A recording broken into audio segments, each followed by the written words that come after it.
A warm welcome and namaste to everybody. मातृ शक्ति संस्था के अधिकारियों, भद्र पुरुषों और प्यारे बच्चों,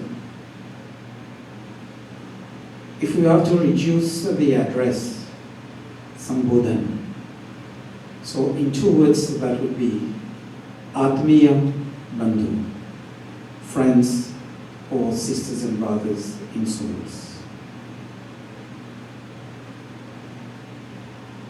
And that requires a very elevated spiritual level to be able to identify each and every body and each and every other living organism as a soul. While doing the Ishwar Stuti Prarthana Upasana, we also did the English translation, the English meaning of two mantras. Do you still recall which mantras were they?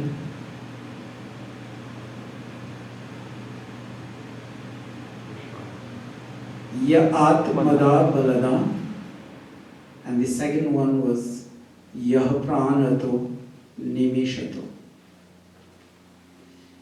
Ya Atmada Balada. Ishwar, God, as the one who has empowered all living beings to be able to do what they have to do according to the species where they are.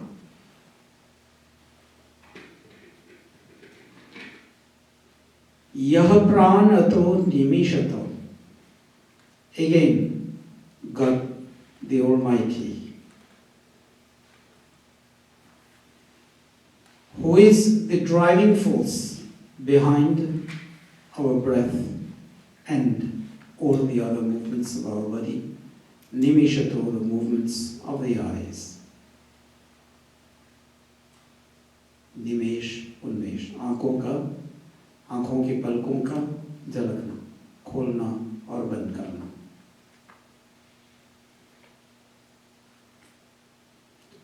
And my topic of today,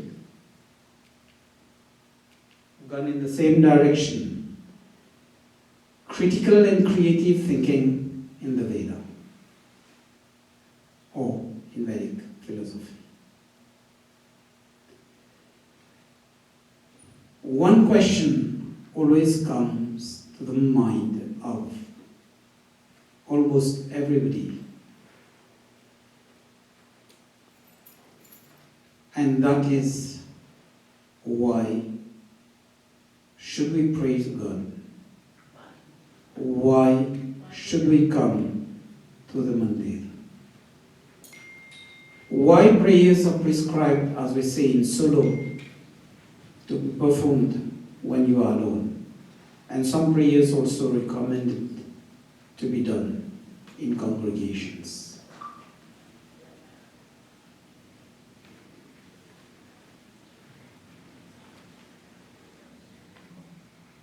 The Vedas and the Acharya Granthas, Brahman Granth, Upanishad and everything, the strategy that God has used in the Veda, it's the same technique which has been used in the Upanishads, in the whatever books have been written by rishis, and the last one which we see in front of us, it is Satyarth Prakash. Question and answers. Why question and answers? Because question arises the inquisitive mind. It triggers the inquisitive mind to start functioning. It's not passive reading. And when you get the answers, then other subsidiary questions would arise out of those answers which, when sitting down in meditation and when you contemplate on these subjects, you'll get the enlightenment mode.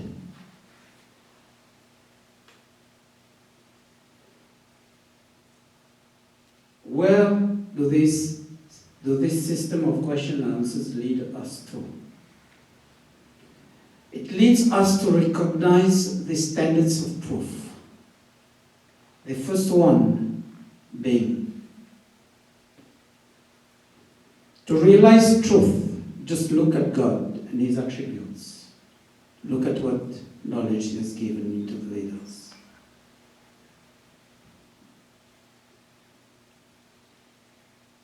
This is from Shruti, the knowledge of the Veda. Second one, if we want to know the truth, we have to look at the line of creation. God has created this universe, and in this universe, when He has created that universe, He's put all the things that living beings need for them to grow, for them to stay in good health. It's provided all of these things. And then He's put the living organisms there. And that also, since man is dependent upon plants and animals and everything, He's created man as the last species.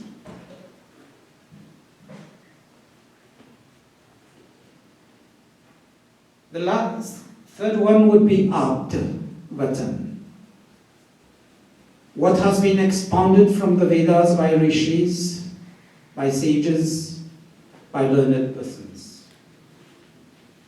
And then the next standard of proof is the inner voice, which is Paramatma talking to the Jivatma, God, Ishvara talking to the soul. Then you have the 8 Praman, the 8 ways of knowing things. Pratyaksh, what you can see, what you can hear, what you can smell, what you can feel, using all the senses, even taste. Then you have Anuman Praman. What is by inference? One example is, if you see the tarmac wet there, you may conclude safely that it rained. Or if you have dark clouds there, you may also make the conclusion that it would be most likely be raining. This is Anuman Praman, inference. Third one is Upaman. Upaman, where you can't find the words to explain what has to be explained, then you find things that are related to that. And when you use those related details to describe the whole thing, then you can say, okay, the person can at least understand me. Excuse me, could you explain Upaman again, please? I couldn't follow. Upaman is where you don't have the appropriate words to explain the exact thing before you. Then you use things which are related. Like somebody hasn't seen a tiger, but he has seen a lion. So you will say it's swift, but it's slim. It's not as large as the lion. And then you'll say, okay, you be careful because it's also a ferocious animal and it may attack you and eat you. Now, it's more easy to relate the cheetah and the tiger. Like you have the wild cows in India, which we say nilgai, and cows. So if you have to describe to somebody who hasn't seen those wild cows, you say, "Jaise गाय होता है वैसे nilgai." It's an example. It's a near similitude. Is it Upama? Upamana Praman. Simile. Yeah. And then Shabda Praman, which we've seen there, it's again from the Shruti, from the Smritis, and from the words of learned people. Aitihiya Praman is history, historical evidence. Arthapati, this is a tricky thing. Arthapati, as we say, you should be able to read in between the lines, the meaning of the words between the lines, and this is what we'll try to see. Arthapati, like we say, if I say 1, 2, 3 up to 10, you should safely conclude that there's 4, 5, 6, 7, 8, 9 there. Without my saying those 4, 5, 6 up to 9, I've said 1, 2, 3 to up to 10, you should be able to conclude safely and reasonably without any doubt. Then Sambhav is the likelihood. Probability, high probability. And Abhav is where the thing is not there. Like Sambhav, you have a lady expecting a child. Sambhav, it's either a girl or a boy. This is Sambhav.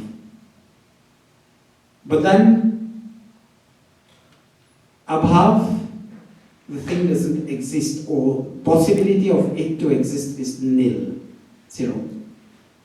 And the common thing you will find there in Nyaya Darshan, Vandya ke putra.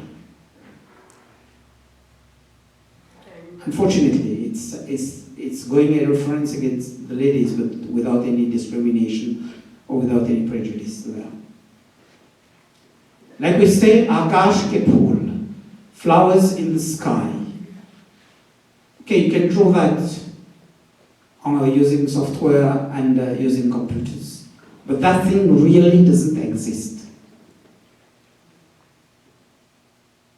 What is the meaning of Aitihiya? Aitihiya is historical evidence, historical proof. Like one thing everybody was saying Ramayana was only a story. But then it was recently discovered by a satellite, the bridge between India and Sri Lanka, which is now underwater. This is Aitihiya Praman. Aitihiya Praman, I've not seen the 4th generation before me, but sure and certain they were there. Because that is how the world goes round. If I tell you 10 years back, does that exist or not? Surely it was there. Because those who've lived that era know of the things which happened there. How do this standard of proof help us in creative and critical thinking from the Vedas? This is no new knowledge, critical and creative thinking, though it's taught in management nowadays. Why God? Why is there need for God in this universe? If you see each and every single creation like this, you need plastic, you need chips to run the system, you need the transmitter to be able to transmit the waves up to the laptop there. You need people who've dug the earth to get petrol and plastic there, and some metals and some other materials which are there. You've got the engineers, the designers who designed the system for that thing to function, and you've also got the workers in the factory producing the things and doing the packaging, selling it, sending it to the shops for sale. So behind each and everything there's a creator. Just imagine this universe without a creator. People who don't believe in God say, okay, we don't believe in God, so how do you prove that? Okay. If you don't believe in God, do you recognize that this universe which is running needs some sort of control. You say yes. Then ask him, when you go to the ATM, how does the machine gives you the money? You've not seen people putting the money in the machine. You've not seen how the machine functions, but then you just do your procedures and you get your cash. It's the same thing with this universe. God has created that. At the time of creation, we're not there to see that. He's put all the hardware and the software for it to function.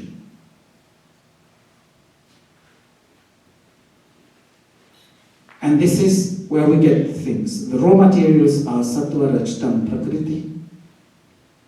They know how God, sarvatya, all knowledge. And Nemitic Karan, the creator, is God himself, almighty, omnipotent. Whatever he doesn't need any assistance from any third party.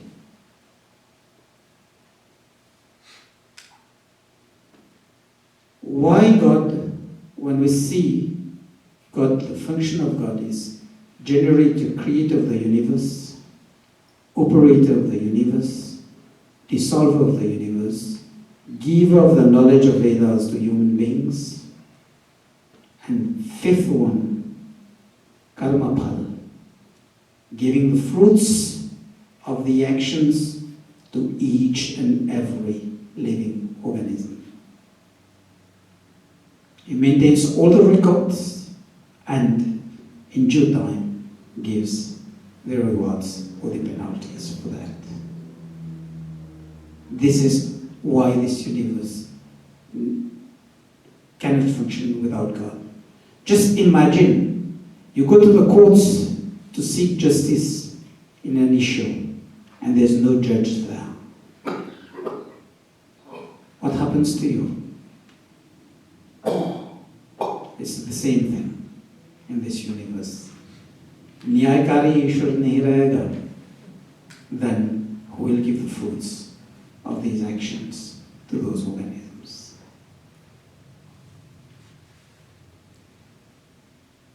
Take it the other way around. For those who don't believe in God, they believe in the system of the universe, or they will say it's some super energy which is running the whole thing, and this is what we call God. Some super force has created the laws of nature, the laws of running of the universe, and this is what we call God, G-O-D, Ishvara.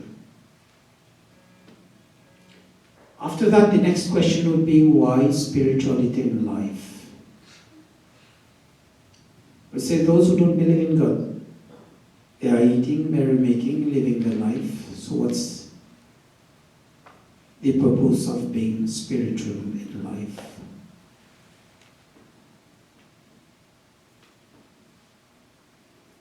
In that context, what is the reason for God has created each and every species different, with different characteristics, different attributes, different functions? Would have lived, merrymaking, slept, reproduced like the other animals. But human beings have been given intelligence, brain power to achieve the last final goal of human life through dharma, artha, kama, and last step is moksha. And to know dharma, to know the purpose of ethical living, virtuous living. There's one shlok in the Manusmriti which says, Shruti smriti sadachara shrasyatcha priyatmana etat chatur vidham prahu sakshat dharmasya lakshanam. To know why and how to achieve the purpose of human life, you go to the Vedas, Shruti. If you don't have the knowledge to go there, you go to the Smritis, Brahman, Grantha, Upanishad and everything. If you're not able to go till there, then you go one step downwards. Swashyata Sadachara. The good conduct, the good behavior of elderly people, learned people, we just follow that. We'll come to this, why follow that? And then listening to the inner voice within yourself. Shvasyatya priyatmana. What you like. It's the same way you should expect. You are expected to behave towards people. You treat others as you would like to be treated. Where does that philosophy lead us to? It leads us to learn from nature, from the self, from the biota, plant and animal life, and from environment and natural phenomena. What do we learn from the self? As an individual, which other forms of life can't do. We learn from our own mistakes and don't repeat same. And once we've done good things, next time we are going to do the same things, we are going to be better in our performance. We are going to be efficient and effective. Do the right things and doing these things also right.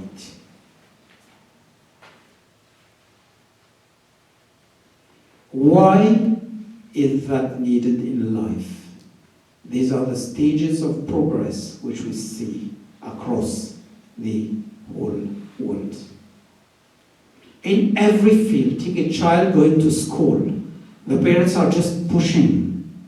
Do your lessons well, follow what the teachers are saying to you, and more importantly, keep yourself in good health so that you'll be able to perform well in your studies.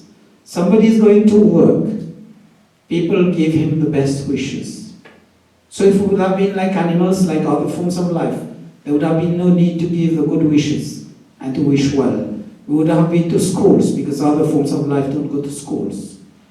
They even don't learn from the elderly. Look at the chicks. Once they start walking, they'll scratch the earth, take the worms and eat. They know there, but the human child has to be taught everything. That's the difference. And when we start learning from our own self, remember when we lack sleep, we get what we say, dizziness when we wake up, hangovers. So you learn from that and then you say, okay, I need at least 6 hours of sleep daily. It can be. Once in a while we've skipped that. But when we start following the rhythms, we learn to regulate our own body, our own systems will be in good health. Likewise, when we go in search of knowledge, the first things would be people just in our immediate environment. Family members, friends and relatives. And then we'll go to outside, to the nature. That's essential in life. It allows you to ask the questions to elderly, learned people. Get the answers. And when you are going out, you'll see nature, you'll see the environment. You can also put the questions and at the same time observe and have the answers. What Newton did was nothing new. In fact, it was done by the rishis well before. But in modern times, it's attributed to Newton. He saw an apple falling and he put the question to himself, why the thing just falls down to the earth? Why doesn't it go upward or sideways? And he started getting his mind ticking. And he found the answer. That was due to gravity.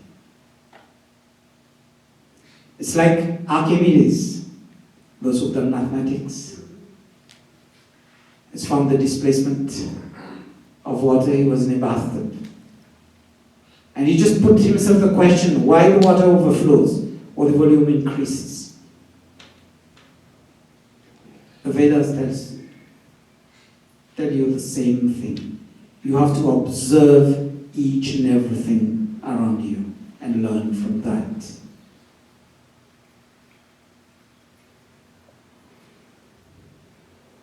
Then, learning from plant life. There are several mantras in the Ved, in the Upanishads, which refers to plant life. I'm just giving you one, which comes twice in the Yajurveda. Ashrateva Nishadanam. Ashrate is people. Ficus religiosa, the botanical name. There are so many stories associated with that, and probably we can say it's not only stories but facts related in stories. Those who've seen the peepal tree, what happens when it's fall season? These are the first trees to lose their leaves. It shows the transient nature of life. We're like the leaves on the peepal tree. It's bound to fall down when fall season comes. But if there's any abnormal breeze or storm, all the leaves will blow out. Second thing about peepal leaves. The morning you see the dewdrops there. It goes down because the peepal leaf is pointed, and when it comes down to the point, it stays there for a while, even without a single breeze, it will just drop. Human life is like this. That tells you that. Peepal tree, the leaves are used in samagri, the wood is used as samina. Because of the good characteristics, the essential oils found in the peepal tree. Now there is another funny story there behind that. One gentleman was walking across a field. There were pumpkins there, big like that. He said, oh God, that small vine is carrying that pumpkin. Then he goes, he's tired, he just lies down below in the shade of a peepal tree. Looking upwards, he found so tiny seeds there, fruits. He puts the question to himself, Hey Bhagwan, तेरे पास बुद्धि नहीं था इतने बड़े पेड़ पे इतने छोटे फल आपने दे दिए. Then God gives him the lesson. One of the seeds just falls on his nose while he was asleep. He got a shock, woke up, and saw that it was the fruit of the peepal tree. And he says, "Aapne sahi kiya." He thanks God. If that would have been a pumpkin there, he would have ended his life below the peepal tree. Look at neem. The leaves are very bitter to the taste. But how many of you have ever tasted the ripe fruits of neem? Nimboli. Yeah, कितने मीठे होते हैं? Yeah. So it shows as and when you reach maturity in life, please be like the ripe fruits. Even if the tree gives you the bitter smell, the leaves gives you the bitter smell, that's one of the purpose. When you are at maturity stage, you'll be just sweet in life. Lotus flower is the same thing. कीचड़ से उत्पन्न होता है. Look at the leaves of the lotus flower, though it's still in that swamp. Always clean, no dirt stick to that. ये भी वेद के विषय है, वेद में आया है.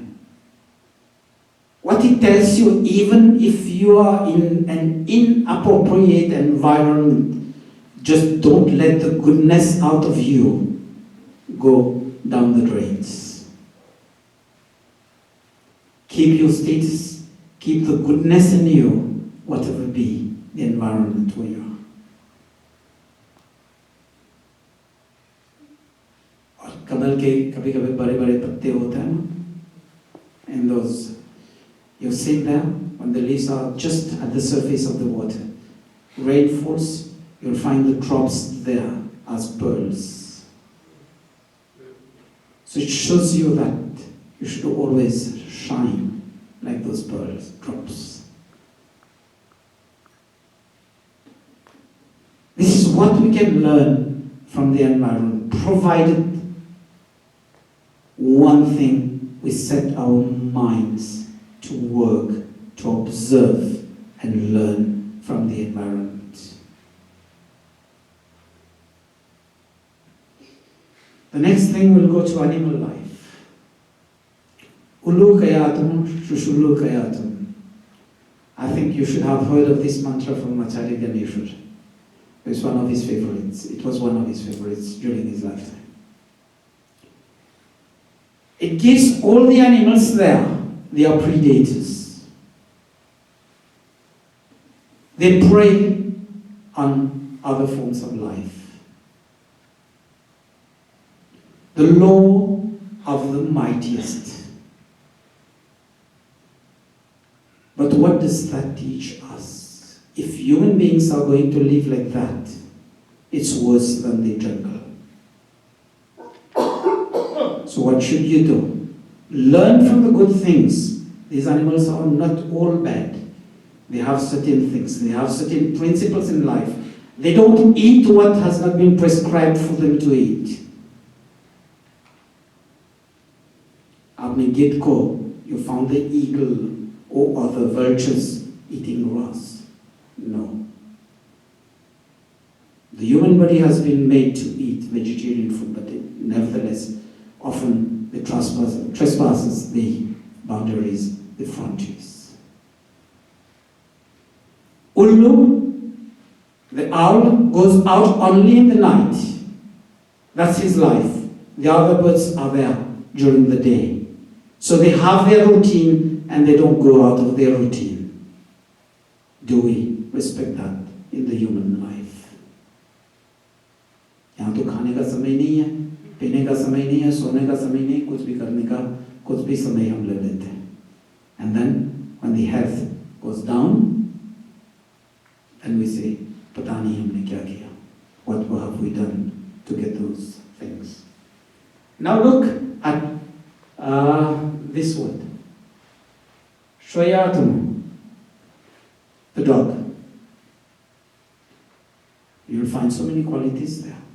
It's the most faithful of animals to human beings. So we can learn from that. You've seen the dog sleeping? What happens with the slightest sound? See how alert the dog is. So each and everything that God has created in this earth leads us to have a lesson somewhere in our lives. Provided we apply our mind, we observe things around us, and we go forward.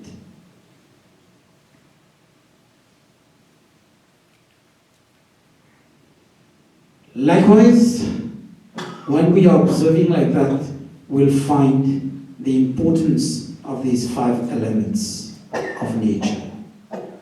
Space, always find, it's accommodating everything. Everything that man has created accommodates that there, even if it's useless things.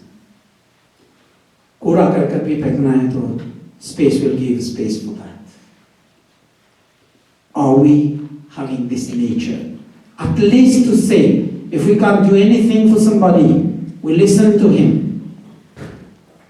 Because by listening to people, we can give them the sense that when they've shared their pains and sorrows, that lessens the degree of their suffering. आकाश से ये सीखना है. To be accommodating. But please, don't accommodate things beyond your capacity, or which you shouldn't accommodate. Like wrong behavior, wrong things. From air, ईश्वर अगर हवा को चलने के लिए बंद कर दें तो क्या होगा? It'll be finished. So, please, the benevolent attitude, the good works, never stop that. From fire, energy always rises. So learn whatever we do in life, our thoughts, our speech, our actions, make us rise in our own eyes and then in the eyes of others. Water always flowing downwards. It follows the stream. But उसके रास्ते में अगर आप बाधक बन गए, if you built it down, to fill, and then overflow. And जिस दिन बाढ़ आ गया, with the flooding, washes everything.